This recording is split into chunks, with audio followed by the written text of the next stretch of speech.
नमस्कार दोस्तों, मेरा नाम है सक्षम चौबे। स्वागत है आपका हमारे चैनल सक्षम आयुर्वेदा में। दोस्तों, आज हम बात करने जा रहे हैं एमटीपी एक्ट के बारे में। एमटीपी यानी medical termination of pregnancy. Medical termination of pregnancy कैसे की जाती है और इसके प्रोसीजर्स क्या होते हैं, ये तो गायनी और ऑप्स का विषय है, लेकिन हम यहाँ पर एमटीपी एक्ट के बारे में पढ़ेंगे जो कि 1971 में लागू किया गया था। तो चलिए देखते हैं इस एक्ट के अंदर क्या आता है और इसे क्यों बनाया गया और कैसे बनाया गया। तो आज की वीडियो में हम देखेंगे इसके डेफिनीशन के बारे में, प्री रिक्विसाइट यानी एमटीपी करने के लिए किन चीज़ों की आवश्यकता होती है, इंडिकेशंस की कहाँ कहाँ किया जाता है, इसके लिए रूल्स क्या बने हैं वो देखेंगे, और कौन कौन से मेथड्स से इसको परफॉर्म किया जाता है वो हम आज की वीडियो में देखेंगे। तो सबसे पहले बात कर लेते हैं इसकी डेफिनीशन के बारे में। MTP is an induced abortion. ये एक इंड्यूस्ड एबॉर्शन होता है बाय अ मेडिकल मैन, किसी मेडिकल मैन के द्वारा, इन गुड फेथ, किसी अच्छे काम के लिए, to save the life of mother और for the proper therapeutic need. Proper therapeutic need के लिए, मदर की लाइफ को सेव करने के लिए जब इंड्यूस्ड अबॉर्शन किया जाता है तो उसको मेडिकल टर्मिनेशन ऑफ प्रेगनेंसी कहते हैं, एमटीपी कहते हैं। अब बात करते हैं इसके प्री रिक्विसाइट के बारे में, यानी कौन कौन सी ज़रूरतें होती हैं एमटीपी को परफॉर्म करने के लिए।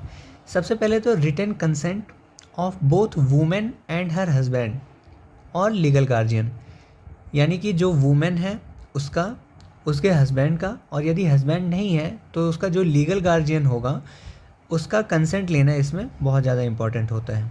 और फिर consultation with another medical man, usually a specialist, किसी दूसरे स्पेशलिस्ट से एक बार कंसल्ट कर लेना भी इसमें बहुत इम्पॉर्टेंट होता है। अब हम बात करते हैं इसकी इंडिकेशंस के बारे में।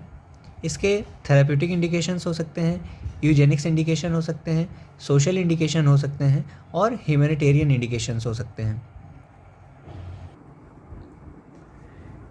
थेराप्यूटिक इंडिकेशंस की बात करें तो जैसे कि प्रेगनेंसी अगर किसी फिजिकल या मेंटल इलनेस को कॉज कर रहा हो तो थेराप्यूटिक इंडिकेशन होता है इसमें, फिर एमटीपी परफॉर्म कर दिया जाता है। यूजेनिक्स की बात करें तो यूजेनिक्स में अगर जो बच्चा पैदा होने वाला है उसमें कोई फिजिकल या मेंटल एबनॉर्मेलिटी हो तो एमटीपी परफॉर्म करने का वो होता है। सोशल इंडिकेशन की बात करें तो अगर फेलियर ऑफ फैमिली प्लानिंग हो गई हो, कि फैमिली प्लानिंग में कोई फेलियर हो गया हो मैरिड वूमेन में, तो वो सोशल इंडिकेशंस के अंदर आता है। फिर आता है ह्यूमैनिटेरियन इंडिकेशन। ह्यूमैनिटेरियन इंडिकेशन में जैसे कि किसी रेप की वजह से या ल्यूनेटिक कोई पागल हो, उसमें इंसेन हो और उसमें प्रेगनेंसी इंड्यूस हो गई हो तो उसमें एमटीपी परफॉर्म करें, उसे ह्यूमैनिटेरियन इंडिकेशन बोला जाता है। अब हम बात करते हैं इसके रूल्स के बारे में। तो रूल्स क्या हैं? सबसे पहले तो जैसा पहले भी मैंने बताया कि written inform consent of women, consent of women written form में बहुत इंपॉर्टेंट है। And women should be above 18 years of age, 18 साल के ऊपर होनी चाहिए। अगर 18 साल से कम है तो पेरेंट्स का कंसेंट, उसके जो पेरेंट हों या लीगल गार्जियन हों, उनका कंसेंट यहाँ पर रिक्वायर होता है।